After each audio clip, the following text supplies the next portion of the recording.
Ma'am, क्योंकि आपने स्मृति ईरानी जी का नाम लिया है, तो मैं आपसे एक सवाल पूछना चाहूंगा। क्या आप, जैसे आप और स्मृति ईरानी जी का जो पॉलिटिकल जर्नी है वो काफी हद तक सिमिलर है, और जिन सीट से आप लड़े हो पहले, जैसे अमेठी से वो लड़ी है और आप आदमपुर से लड़े हैं, दोनों एक पर्टिकुलर कैंडिडेट की, कांग्रेस के कैंडिडेट्स के स्ट्रॉन्ग होल्ड माना जाता है। जिस तो क्या आप स्मृति ईरानी जी से प्रेरणा लेते हैं कि जिस तरीके से उन्होंने अपने दूसरे इलेक्शन में राहुल गांधी जी को अमेठी से हराकर अपने आप को लोकसभा मेंबर बनाया, क्या आप भी उसी तरीके से अपना फ्यूचर देखते हैं और उनसे प्रेरणा लेते हैं? बिल्कुल। स्मृति जी से प्रेरणा तो ज़रूर, कब से हम लोग उनको देखते हैं कि हाँ, इतना अच्छा उनका एक्सपीरियंस, उनका जब वो बोलती हैं तो एक-एक शब्द उनका इतना अच्छा होता है कि हम उनसे सीखते हैं। बहुत कुछ सीखा है हमने उनसे, और उनके ऊपर कितने सारे इल्ज़ाम उनके ऊपर लगे, लेकिन वो महिला डटी रही हमेशा, और उनकी सीट ऐसी थी कि देश भर में एक सीट, एकमात्र सीट ऐसी मानी जाती है राहुल गांधी की, और वो कि उनको तो कोई हरा ही नहीं सकता, उस परिवार को।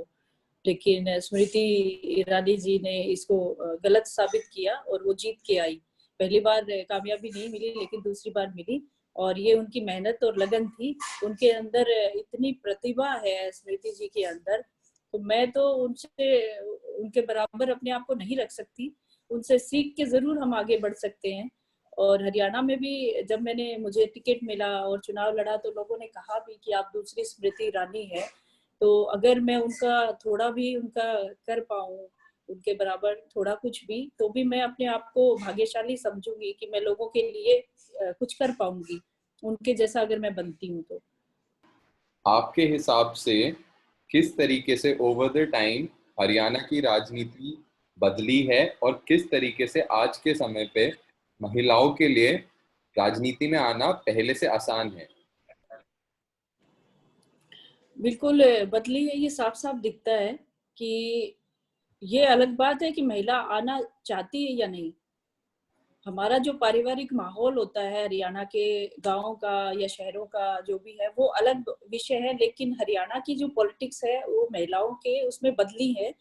और उसका उदाहरण मैं देना चाहूँगी, जैसे कि पहले जब पंचायतों में सरपंच बनती थी महिला, तो उनको गाँव में किसी को पता ही नहीं होता था, वो घूँघट निकालती है, और पता नहीं होता था कि सरपंच कौन है और काम कौन कर रहा है, उनके परिवार के सदस्य काम कर रहे होते थे। लेकिन यार, अभी बीजेपी की सरकार ने ये कंपल्सरी किया कि 10वीं पास व्यक्ति ही चुनाव लड़ सकता है, तो उसमें महिलाएं ज्यादा पढ़ी लिखी हैं, तो पुरुषों की बजाय महिलाओं को चुनाव लड़वाया गया और महिलाएं जीत के भी आई। और छोटी छोटी उम्र की लड़कियां सरपंच बनी हुई हैं, और ब्लॉक समिति की जैसे चेयरमैन बनी हुई है, मेरे विधानसभा में भी है, चेयरमैन है, मार्केट कमेटी की चेयरपर्सन है, वाइस चेयरपर्सन है। और इस तरह से महिलाओं ने की जो भूमिका है अभी ज्यादा है पहले की बजाय हरियाणा में, और महिलाएं जागरूक भी हुई है, वो आना चाहती है राजनीति में, और अच्छा करके भी दिखाती है। मैम, अनमोल जी ये पूछना चाह रहे हैं कि आपका जो हरियाणा की पॉलिटिकल जर्नी में फ्यूचर प्लान किस तरीके से होगा? आप अपना अगला इलेक्शन आदमपुर से ही लड़ना चाहेंगे, या फिर जिस सीट से आप इस बार टिकट मांगने की कोशिश कर रहे थे आप उस पर चूज करेंगे? देखिए, मेरा ऐसा नहीं है कि मैं आज बीजेपी में हूँ या कल किसी और पार्टी में होंगी, ऐसा तो है नहीं, क्योंकि मैं बीजेपी का जो विचार है, मुझे इसकी विचारधारा से प्रभावित होकर मैं काम करने के लिए आई हूँ पार्टी में। तो अगर मेरी पार्टी मुझे चुनाव लड़वाती है, नहीं लड़वाती, एक इस सीट से दूसरी सीट से, तो वो फैसला मेरी पार्टी का होगा। तो मेरा फ्यूचर जो है लोगों के लिए काम करना है, और बीजेपी का संगठन जो आदेश करेगा उसके तहत काम करना है।